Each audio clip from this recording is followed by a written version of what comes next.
Fala, meu querido aluno, minha querida aluna, tudo bem com você? Seja muito bem-vindo ao nosso curso preparatório relacionado à Polícia Penal do Estado de Alagoas. É com muito prazer e com muita satisfação que eu estou aqui para te ajudar nessa tua preparação, para que você venha aí gabaritar todas as questões relacionadas à parte específica de Geografia Geral, Geografia do Brasil e Geografia de Alagoas. Meu nome é Tiago Araújo, sou professor de Geografia, de Atualidades, de Conhecimentos Gerais, principalmente da parte de Geografia Regional. Então eu estou aqui para te ajudar a fazer com que você entenda todo o conteúdo, todos os assuntos relacionados à parte específica dessa disciplina que por muitas vezes tira tanto candidato da sua tão sonhada vaga. Então, muitos alunos deixam a parte de geografia para depois, não sabendo que é uma das principais áreas, uma das partes mais importantes da tua preparação. Quando você vai fazer alguma incursão, quando você vai fazer alguma missão, fazer algum plano estratégico, é necessário que você entenda a localidade na qual você está exercendo as suas atividades. Então vamos comigo, vamos trabalhar esse nosso primeiro tema que fala exatamente relacionado o primeiro tópico do nosso edital, que fala sobre a geografia política do mundo atual. Pessoal, veja bem, eu trouxe aqui os nossos primeiros conteúdos e primeiros assuntos relacionados a essa temática, tá? Eu trouxe aqui o primeiro ponto. Esse nosso primeiro ponto, ele vai estar totalmente relacionado ao conteúdo que trata sobre a geografia política. Quando ele fala geografia política do mundo atual, ele está falando do mundo contemporâneo. Então, essa palavra, ela pode vir na tua prova. Esse termo aqui, ó, contemporâneo. Contemporâneo. Muitos alunos, eles terminam por confundir esse termo. Ele acredita que o fato de ser contemporâneo é algo retratado ao passado, mas não é. O contemporâneo, ele trata do atual. Ele fala do passado e do contemporâneo. E aí ele coloca esse tópico aqui como um título. Ele coloca como um título, mas que não é para você deixar de lado. A geografia política do mundo atual vai abranger o que nós chamamos da nova ordem mundial. Nós vamos estar falando sobre essa questão da nova ordem mundial, a regionalização do espaço mundial, que essa regionalização ela é tratada diretamente pela ONU. Nós vamos falar sobre os mundos relacionados principalmente ao século XX, porque nós vamos ter de 1945 até 1989, nós vamos ter essa nomenclatura, uma nomenclatura que trata da formação do primeiro, países do segundo e países do terceiro mundo. Então você tem aqui, ó, país de primeiro mundo, países de terceiro mundo e os países de segundo mundo. Isso aqui era para estar ao contrário. Mas enfim, esses três conteúdos, eles estão interligados. Vão ser aulas específicas. Então nós vamos tratar dessa nossa primeira aula falando sobre a geopolítica do mundo atual. Depois iremos para a nova ordem mundial falando sobre essa temática. O primeiro mundo e o norte desenvolvido, os países subdesenvolvidos e o socialismo. E aí vem o seguinte, né? O aluno ele diz assim, professor, quando eu for estudar esse assunto, como é que eu vou dividir o meu conhecimento? Coloca aí no teu material que eu sei que você está anotando. Quando você for falar de primeiro mundo, como está aqui no nosso slide, primeiro mundo e o norte desenvolvido, você vai agregar um conteúdo que nós chamamos de países do norte e países do sul. E aí você fala tanto relacionado ao mundo atual, quanto também a questão histórica. Isso daí é algo que você deve entender muito bem, que você deve organizar em tua mente. Século XX, característica específica, na segunda metade, que vai tratar das divisões entre países com sistemas ideológicos completamente diferentes, quanto ao fim da Guerra Fria, o início da nova ordem mundial, configuração de países desenvolvidos, subdesenvolvidos e emergentes. É uma outra classificação, tá? Então isso daí é algo que você deve organizar também no teu conteúdo. Então você tem geografia política do mundo atual, né? Você tem geografia política do mundo atual, a nova ordem mundial e a regionalização do espaço mundial, países de primeiro mundo, países de segundo mundo e países de terceiro mundo. A primeira base serão as nossas primeiras aulas que estarão aqui na nossa plataforma, tá bom? Então, vamos lá, vamos iniciar o nosso conteúdo, vamos falando aqui sobre as principais temáticas. Claro que nós vamos fazer uma viagem sobre os mais diversos acontecimentos, aquilo que está se desenvolvendo no mundo atual. E aí eu quero antes falar com você o seguinte aspecto. Às vezes você diz assim, mas professor, esse conteúdo ele é muito histórico, ele fala muito sobre a história. Não se preocupe. A geografia ou as ciências sociais, como elas são chamadas nos dias atuais, elas tratam muito de um conteúdo, de uma característica que nós chamamos de interdisciplinaridade.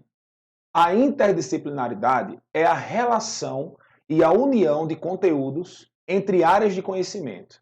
Então vamos lá, você pega aí a geografia, você tem uma ferramenta que a geografia utiliza para explicar aquilo que está acontecendo nos dias atuais, que é a história. Se você for explicar, vamos pegar aqui um conteúdo bem atual. Se você for pegar os acontecimentos do conflito entre Israel e Palestina, primeira coisa que você tem que fazer, você vai saber as causas? Vai. Quais foram as consequências atuais do conflito? Vai. Saber quem é hoje o Estado de Israel? Saber quem é o Hamas? Vai. Só que para você poder compreender um todo, caso a questão ela venha pedir uma interdisciplinaridade ou uma contextualização, desculpa, você tem que compreender aquilo que aconteceu ou o que levou ao conflito nos dias atuais. A criação do Estado de Israel, os conflitos que se desenvolveram depois da separação de Israel da Palestina, ou seja, são muitos conteúdos que vêm do passado e que a geografia ela vai fazer uso para levar para você um conhecimento completo. E aí você pode até, quando você for estudar a geografia política, você vai ver comigo aqui que existe uma outra tendência, que é o que nós chamamos de geopolítica. E aí a filosofia, a sociologia entra em prática, que é falando sobre os teóricos que afirmaram ou que definiram de maneira geral o que seria o termo geopolítica.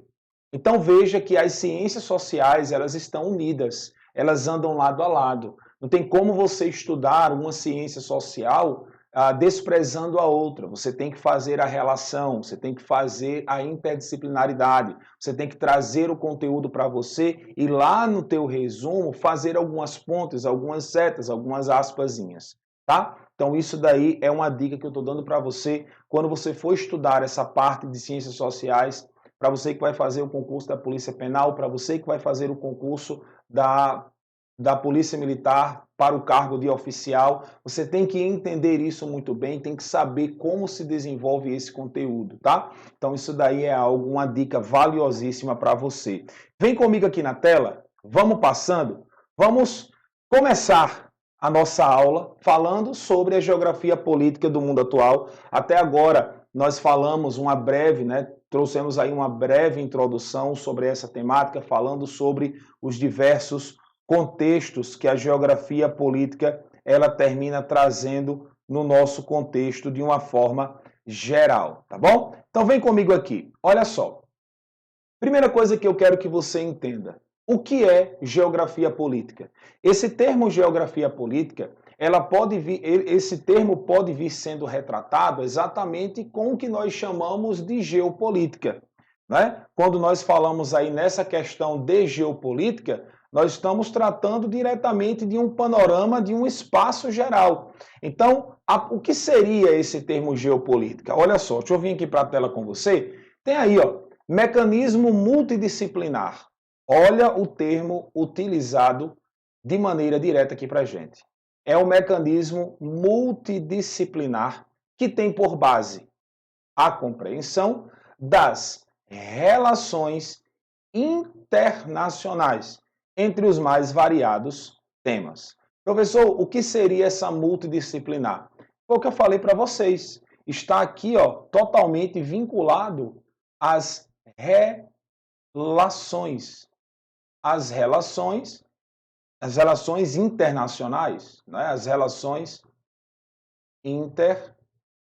internacionais entre os mecanismos de Estado. E a compreensão é o entendimento, é a forma como você está antenado nas ideias, ou o processo que nós chamamos de processo formativo, ou a formação das ideias e das relações internacionais entre os mais variados temas. E aí nós vamos ter aqui a questão política, a questão econômica, a questão cultural, ambiental, a questão social. Quando você for observar a questão geopolítica relacionada aos temas políticos, observe sempre as relações entre países, entre os Estados-membros, né? Você vai colocar principalmente aqui no tema tanto político quanto também social a questão dos fluxos migratórios. E aí, quando você tratar dessa questão dos fluxos migratórios, você lembra de dois assuntos. Primeiro, a migração relacionada ao Oriente Médio, que é muito interessante nas provas de concursos públicos nos dias atuais, principalmente de pessoas que fogem, né, que aderem à questão do status de refugiado na Síria, o país sírio. Ia colocar país sírio, terminei colocando sírio aqui, mas nós vamos colocar aqui a Síria. Então, muito cuidado. E outra também é a questão na América do Sul, né, essa questão da Venezuela. América do Sul. E aí você coloca aí Venezuela. Então, tratando dessa questão da geopolítica do mundo atual, falando sobre o Oriente Médio, sobre a América do Sul, tratando aí sobre a Venezuela, você pode unir tanto a questão política quanto também a questão social. Se tratando das questões econômicas, você pode falar exatamente sobre os blocos econômicos. Blocos econômicos. E aí vem o seguinte, professor, quais os blocos econômicos eu devo dar maior ênfase na hora de estudar? Nós bem sabemos que quando nós tratamos de geopolítica, a geopolítica ela pode se desenvolver de duas maneiras. Ela pode ter dois mecanismos de estudo. Ela pode apresentar a geopolítica que nós chamamos de geopolítica nacional, que é a geopolítica voltada exclusivamente para o território brasileiro, e nós vamos ter a geopolítica internacional. Essa geopolítica internacional, ela já é um pouco mais complexa. Por quê? Porque ela vai trazer a questão mundo para você. Ela vai trazer os fatores que se desenvolveram e que se desencadearam nos dias atuais, para que você venha entender as relações entre os territórios. Então, quando você fala nessa questão dos blocos econômicos, lembra da União Europeia, dá uma olhadinha também no Mercosul, tá? E dá uma olhadinha também na Unasul, União das Nações Sul-Americanas. Atrelado a essa questão dos blocos econômicos, eu preciso que você dê uma olhadinha nos chamados acordos. Professor, quais são esses acordos? Esses acordos, eles são chamados de acordos unilaterais, eles vão ser acordos bilaterais, e eles serão chamados acordos multilaterais. Professor, me explica o que são cada um desses acordos. Vamos lá. Os acordos bilaterais são aqueles acordos de um único país.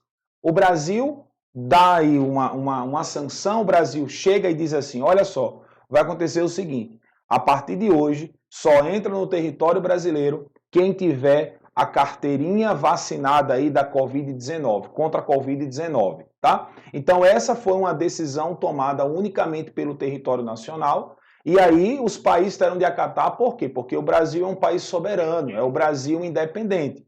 Quando você trata, beleza, então aí vários países tomaram essas decisões de forma unilateral no período da pandemia, que foi exatamente fechar suas fronteiras para minimizar a disseminação da Covid. Isso aí é um acordo unilateral que os países terão de respeitar. Não quer respeitar, também não aceita, chora.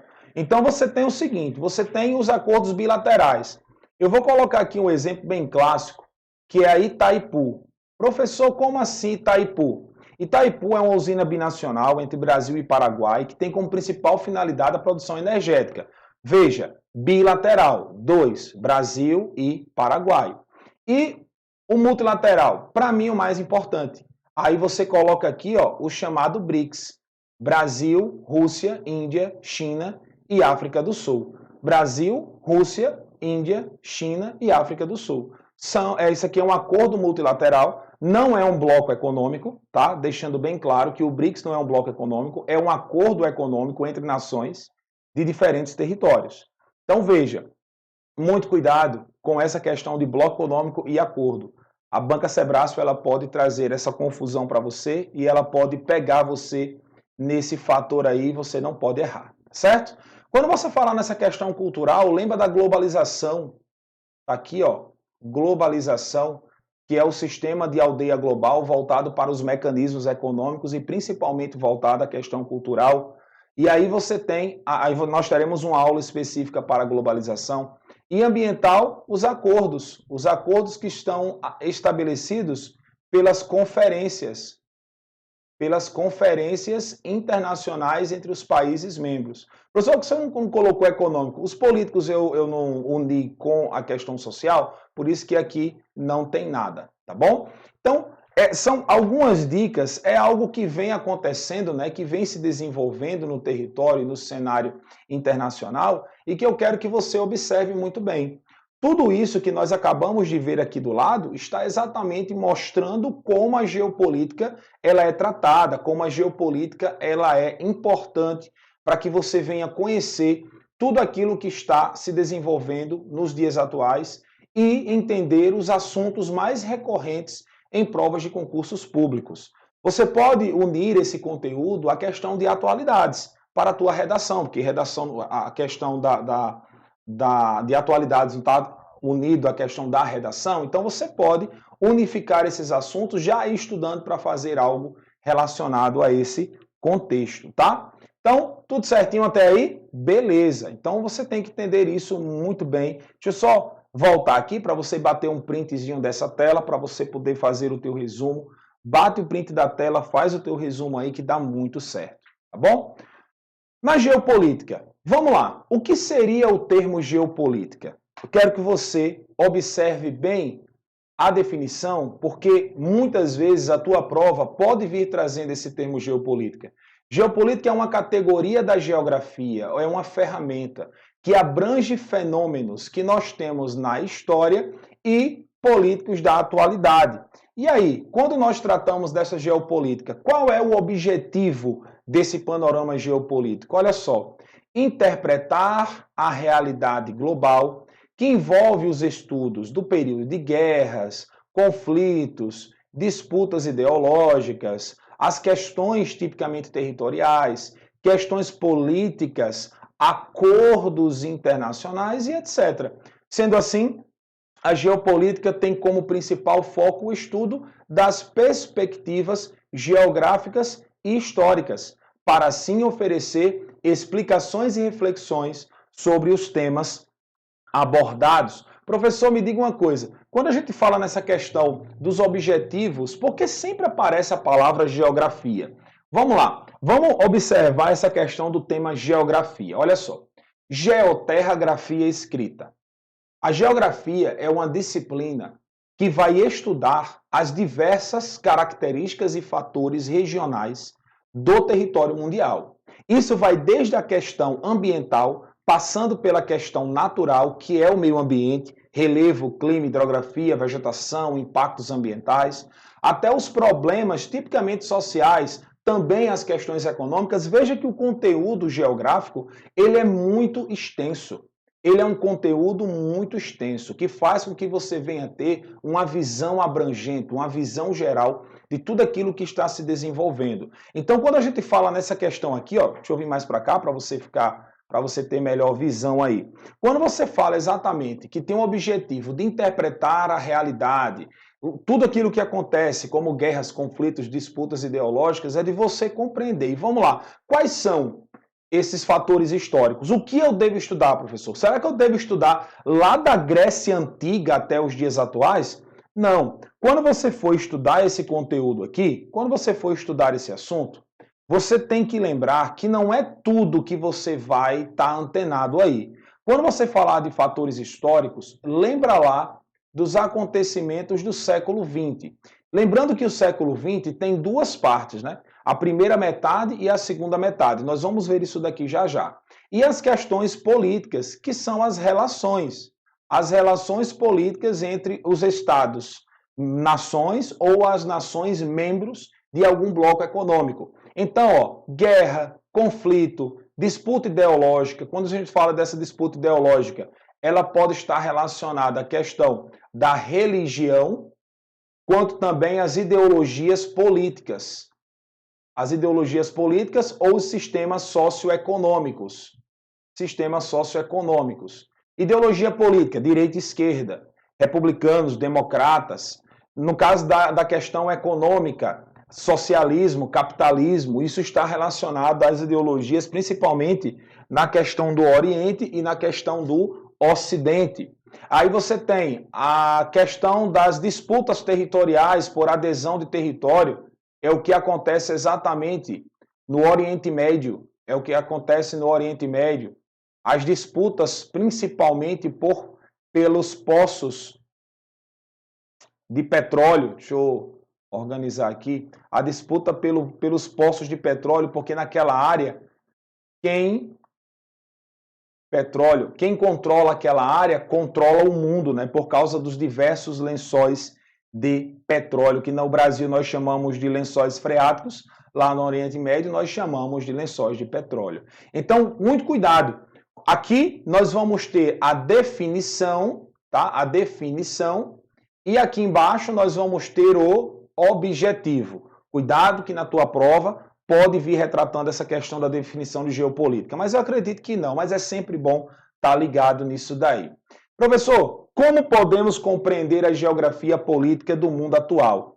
Torna-se necessário a compreensão das dimensões e das relações entre os estados. Dá uma olhadinha nesse estado com letra maiúscula aqui, ó. Estamos falando diretamente das nações, tá? Então, estado com letra maiúscula, nações, e o desenvolvimento das relações internacionais, mesmo que históricas, observando-as com uma visão contemporânea. Ei, isso aqui dá uma questão, dá? Isso aqui dá uma questão bonita de prova aí. Imagine a banca Sebrasp chegar para você e perguntar ou indagar sobre uma visão geral do que nós chamamos de geografia política, entendendo a visão da totalidade. Imagina aí, cuidado nisso daí, viu? E aí vem o seguinte, quando nós falamos de geopolítica, o que seria a geopolítica ou a geografia política do mundo atual? É uma categoria da geografia que abrange fenômenos históricos e políticos da atualidade. Nós temos esse nosso objetivo e aí vamos para a origem do termo. Qual foi a origem desse termo falando exatamente sobre a geografia política? Você tem que saber a origem, como eu falei para vocês. Observa a história. Ele foi utilizado pela primeira vez em 1889 pelo cientista político sueco Rudolf Kuchen. Tá? Isso aqui eu perguntei a um colega meu foi e disse, Thiago, é desse jeito, beleza, então vamos nessa. Porque, para ele, a geopolítica estabelece uma relação entre Estado e território. Professor, me diga uma coisa, que relação é essa entre Estado e território que nós estamos vendo aqui? É o que nós chamamos de soberania. A soberania de um Estado, a soberania de uma nação. O Brasil é um país soberano. O Brasil é um país independente. O Brasil não precisa de ninguém aí para organizar o seu sistema político e territorial. Mas quando se trata da questão econômica, precisa sim. Nenhum país típico capitalista, ele se desenvolve sozinho, sem nenhum tipo de relação econômica. Ah, professor, mas a China comunista, a China socialista, a China é a segunda nação mais econômica do mundo, a segunda nação de maior panorama de desenvolvimento no mundo, só perde para os Estados Unidos, é socialista. E por que é a segunda? Calma, meu filho. A China possui um sistema que nós conhecemos como sistema híbrido. Sistema híbrido é aquele, é em cima do muro. Ele nem é capitalista, nem é socialista.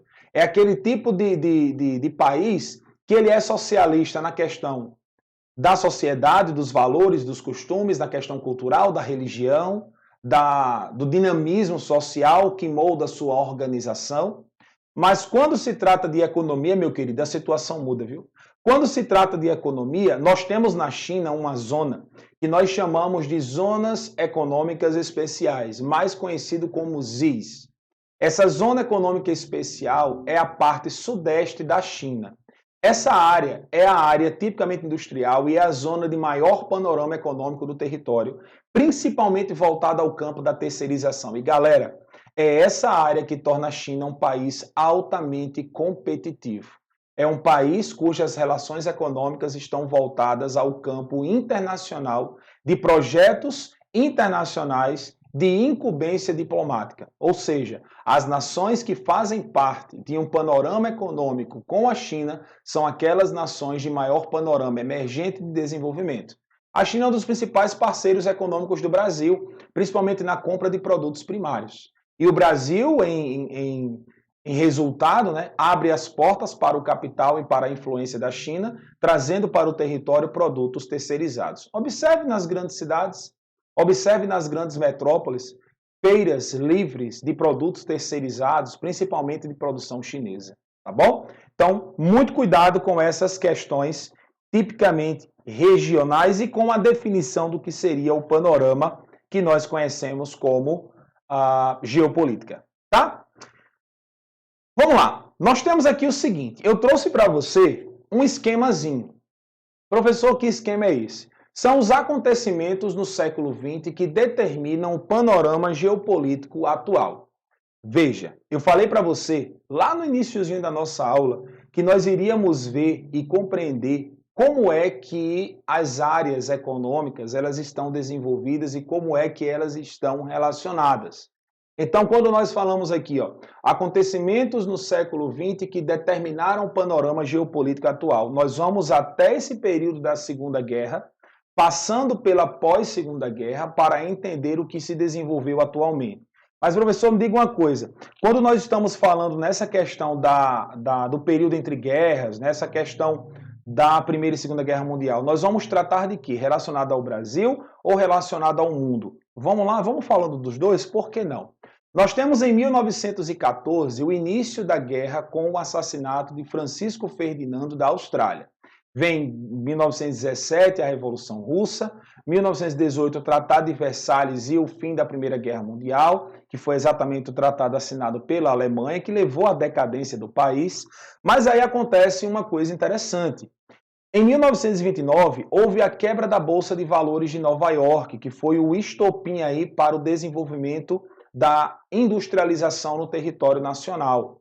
Isso daqui fez com que bancos nos Estados Unidos viessem a falir, gerando uma grande crise econômica no território brasileiro, nos Estados Unidos, que foi a Grande Depressão, trazendo para o Brasil um dos principais cortes. Professor, o que você está falando disso? Olha só, no Brasil era um grande produtor e exportador de café. O Brasil é um dos principais produtores, até hoje é assim, né? Nós temos como, por exemplo, Minas Gerais e São Paulo como os principais produtores, nós temos Estados Unidos e China como aqueles que consomem o produto, mas veja bem, naquele período, os Estados Unidos era responsável por mais de 50% de toda a venda, toda a compra, né, do café e a venda do território nacional. Então, qual é a primeira coisa que você faz quando você passa por uma crise financeira? É cortar os gastos. É cortar os gastos desnecessários que vão aí gerar uma grande receita na tua verba no início do mês. Então foi exatamente o que os Estados Unidos fez. Com a grande crise, a primeira coisa que fez foi cortar os gastos desnecessários. Professor, alimento, café, não era necessário, não? Não a quantidade que os Estados Unidos compravam do Brasil. Então, nesse período, 1929, aí veio 1930, que foi o início do período Vargas, que foi de 1930 a 1945, Vargas rodou a chave da industrialização brasileira. Vargas simplesmente começou a abrir as portas do território nacional para empresas e aí começou um processo que nós chamamos de modelo de substituição de importações. O Brasil também passara a desenvolver indústrias, onde essas indústrias se concentravam no estado de São Paulo. Essas indústrias começaram a produzir materiais que antes o Brasil importava e começou a distribuir para a nação e começou a entrar em um mercado competitivo. E a partir daí, lá no governo de JK, de 56 e 61, o JK deu continuidade a essa questão, formando o chamado Plano Quinquenal, que foi os 50 anos em 5. Aquele plano quinquenal que eleva a nação a um outro patamar, abrindo as portas para o capital estrangeiro e para as multinacionais, no território nacional construindo estradas e rodovias e centralizando o poder político em 1960, que nós chamamos de Brasília. Então isso daí, galera, foi o processo, foi o rodar a chave da economia brasileira, foi exatamente esse período, tá? E aí você tem 1939, aí vem 1945, que foi exatamente o fim da Segunda Guerra Mundial. Durante esse período aqui, os Estados Unidos se torna a maior potência econômica capitalista do mundo atual. Aqui, galera, nós vamos ter um dos principais assuntos para o nosso edital. Por quê? Os países capitalistas naquela época, principalmente de 1945 até 1989, com a queda do Muro de Berlim, esses países eles eram chamados de países de primeiro mundo. Por quê? Porque eles eram capitalistas e não era simplesmente o termo capitalista. Eles eram capitalistas desenvolvidos. Por outro lado, nós vamos ter a União das Repúblicas Socialistas Soviéticas, um bloco genuinamente socialista que era exatamente chamado aí de país que continha países de terceiro mundo, de segundo mundo, desculpa. Por quê? Porque era socialista. E aí vem aquela coisa, né? Professor, e os de terceiro mundo? Eram países capitalistas, só que subdesenvolvidos. Eu quero que você entenda isso comigo. Veja bem, naquela época da Guerra Fria, né, entre a primeira e a segunda metade do século XX, esse termo, primeiro, segundo e terceiro mundo, ele não era utilizado para dar um grau de desenvolvimento das nações ou para mostrar quem era rico e quem era pobre. Não, não é isso. Esse termo ele foi utilizado para fazer menção aos países que eram capitalistas, os países que eram socialistas e aos países que eram capitalistas, mas que eram subdesenvolvidos ou que não tinham grau de desenvolvimento ou aqueles que não tinham sistema nenhum.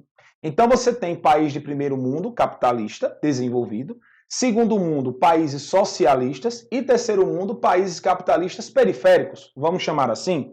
Então, durante esse período, essa nomenclatura perdurou durante muito tempo. E até hoje você encontra pessoas dizendo assim, o Brasil é um país de terceiro mundo. Essa nomenclatura, ela está até certa, se você vivesse em 1980.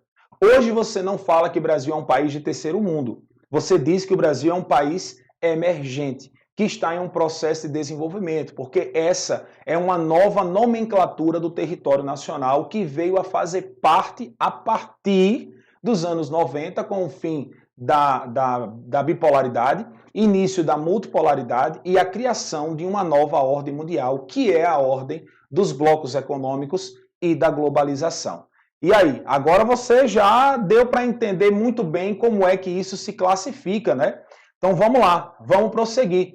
E aí vem aquela perguntinha, né, professor? O que estudar nos dias atuais? Eu quero que você veja isso daqui e que você contemple esse conteúdo bem direitinho. Mas aí o que acontece? Nós vamos deixar isso para uma segunda aula. Espero que você tenha gostado nesse nosso primeiro momento. Esse é o nosso próximo conteúdo. Nós vamos falar um pouquinho de cada um desses temas e vamos também falar aí sobre a questão do Estado-nação. Iremos falar também sobre a questão de limites, divisas e fronteiras, porque iremos falar sobre as relações internacionais, como entender, e iremos resolver algumas questões, tá, pessoal? Um forte abraço e até a nossa próxima aula.